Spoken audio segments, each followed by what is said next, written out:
Hare Krishna, welcome to the magic and pastimes of Shrila Prabhupada series. तो हमने बहुत सारे श्रीला प्रभुपाद जी के पास टाइम्स आपके साथ शेयर किए हैं। होप आपको पसंद आ रहे होंगे। अगर आपको पसंद आ रहे हैं तो कमेंट करके हमें ज़रूर बताइएगा कि आपको पसंद आ रहे हैं। ये रहा लिंक, यहाँ पर हमने सारे श्रीला प्रभुपाद जी के पास टाइम शेयर किए हैं इस प्लेलिस्ट में, तो आप लोग जाकर देख सकते हैं। और कमेंट करके ज़रूर बताइएगा कि आप लोगों को अच्छा लग रहा है या नहीं लग रहा, और अपने फ्रेंड्स के साथ भी आप लोग शेयर कर सकते हैं। साधु संग सर्व शस्त्र खाए, लोभ मत साधु संग सर्व सिद्धि है। तो एक बार क्या हुआ, श्रीला लोकनाथ स्वामी महाराज की जो बुलक कार्ट पार्टी है, जो पदयात्रा पार्टी, वो पहुंची कानपुर। उस समय रामनवमी चल रहा था, तो वहाँ पर बहुत भीड़ थी। तो भक्तों ने सोचा कि ये अच्छी जगह है, यहाँ पर इतनी भीड़ है, यहीं पे प्रचार करते हैं। तो भक्त वहाँ पर प्रचार करने लगे। लेकिन एक रात को भक्त लोग कहीं आराम करने की जगह ढूंढ रहे थे, और वो ढूंढ ही रहे थे जगह। कानपुर के अंदर अचानक उन्हें एक बोर्ड दिखाई दिया, उसमें बंगाली में लिखा था चटर्जी, मिस्टर चटर्जी करके कुछ लिखा हुआ था बंगाली में। तो भक्तों ने पढ़ा, बड़े प्रसन्न हो गए भक्त। हाँ, हमारे श्रीला प्रभुपाद जी बंगाली, हमारी गौड़ी परंपरा बंगाली, चलो अंदर चलते हैं। तो उन्होंने जाकर दरवाज़ा नॉक किया।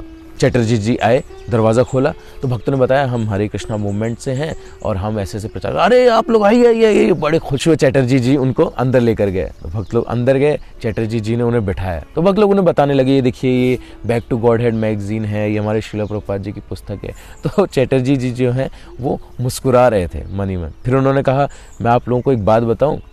चटर्जी जी ने बोला। तो भक्तों ने बोला, हाँ हाँ बताइए। तो चटर्जी जी ने बोला कि आपके जो श्रीला प्रभुपाद जी हैं ना, वो जो Back to Godhead magazine का डिस्ट्रीब्यूट करते थे, उस समय वो यहीं पर रुके थे। जब भक्तों ने सुना शॉक हो गए, क्या हमारे श्रीला प्रभुपाद जी इस घर में रुके थे और हम यहाँ पर आ गए? तो चटर्जी जी ने बोला, हाँ आइए मैं आप लोगों को दिखाता हूँ। फिर वो दिखाने लगे, देखिए श्रीला प्रभुपाद जी यहाँ पर रहते थे, ये जगह, यहीं पर बैठकर श्रीला प्रभुपाद जी प्रसाद पाते थे। ये देख रहे हैं ये जगह, यहाँ पर श्रीला प्रभुपाद जी अपने कपड़े सुखाते थे। भैया तब से हमने यहाँ पर कोई कपड़े नहीं सुखाए अपने, ये ऐसे ही हमने रखा है धरोहर के रूप में।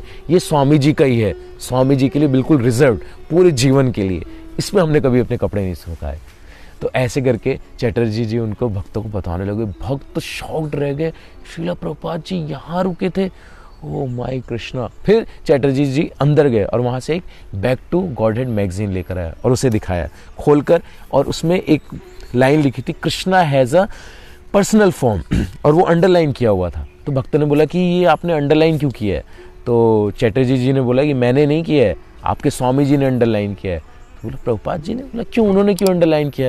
बोला दरअसल क्या है ना कि मैं आर्य समाजी हूँ, तो हम लोग जो है ये विग्रह सेवा में विश्वास नहीं करते। हम सोचते हैं कि भगवान का कोई फॉर्म नहीं होता, भगवान फॉर्मलेस होते हैं। तो इसलिए श्रीला प्रभुपाद जी ये अंडरलाइन करके यहाँ पे समझाया मुझे कि ये देखो, ये श्वेताश्वतर उपनिषद में बता रहे हैं, भागवतम में बता रहे हैं, सारे ग्रंथों में बता रहे हैं कि भगवान का फॉर्म होता है। तो भक्त जो है वो सुनकर बड़े आनंदित हो रहे थे, बड़े प्रफुल्लित हो रहे हैं, अरे क्या लीला है श्रीला प्रभुपाद जी की। फिर चटर्जी जी ने बोला कि और आपको पता है हमारी इतनी अच्छी दोस्ती हो गई थी कि वो मजाक करते थे, कहते थे कि हाँ मैं जानता हूँ तुम आर्य समाजी वालों को, तुम लोग जैसे ही कोई विष्णु मंदिर देखते हो ना, पहले लेफ्ट देखते हो, फिर राइट देखते हो, कोई है तो नहीं, अंदर जाके तुरंत प्रणाम करके बाहर आ जाते हो, और फिर बोलते हो भगवान सॉरी आपका कोई फॉर्म नहीं है लेकिन मैंने प्रणाम किया आपको, और तुम लोग ऐसे ही हो। तो श्रीला प्रभुपाद जी ऐसे मजाक किया करते थे। और श्रीला प्रभुपाद जी क्या करते थे कि उनकी बेटी थी, अपनी बेटी को बुलाया चटर्जी जी ने, बेटी इधर आओ। बेटी बहुत बड़ी हो गई थी उस समय, बताया ये बेटी मेरी 4-5 वर्ष की थी, छोटी थी। तो श्रीला प्रभुपाद जी उसे अपनी गोदी में बैठाकर, जैसे दादाजी अपने बच्चों को बैठाते हैं ना, तो गोदी में बैठाकर उसको टोमेटो राइस खिलाते थे मेरी बेटी को, ये जो बेटी है। और उससे बोलते थे कि बेटा सुनो, तुम प्रसाद खाओ भगवान का, और अपने पापा का ना लेक्चर बिल्कुल मत सुनना, पापा जो तुम्हारे कथा सुनाते हैं ना, जो बताते हैं वो सब मत सुनना, तुम बस प्रसाद पाओ। ऐसे करके इसको सिखाते थे। तो उनकी जो बेटी थी चटर्जी जी की, वहाँ खड़ी थी, उन्होंने भक्तों से पता है क्या बोला? भक्तों से बोला, डोंट वरी, मैं विश्वास करती हूँ कि भगवान का फॉर्म है, मैं फॉर्मलेस भगवान पे विश्वास नहीं करती। तो ये श्रीला प्रभुपाद का चमत्कार है। श्रीला प्रभुपाद जी ने सिर्फ प्रसाद खिला के एक आर्य समाजी को, जो भगवान के फॉर्म पे विश्वास नहीं करते, उनके बच्चे को भक्त बना दिया। तो ये है श्रीला प्रभुपाद जी की ग्लोरीज। जगत गुरु श्रीला प्रभुपाद की जय। हरे कृष्ण।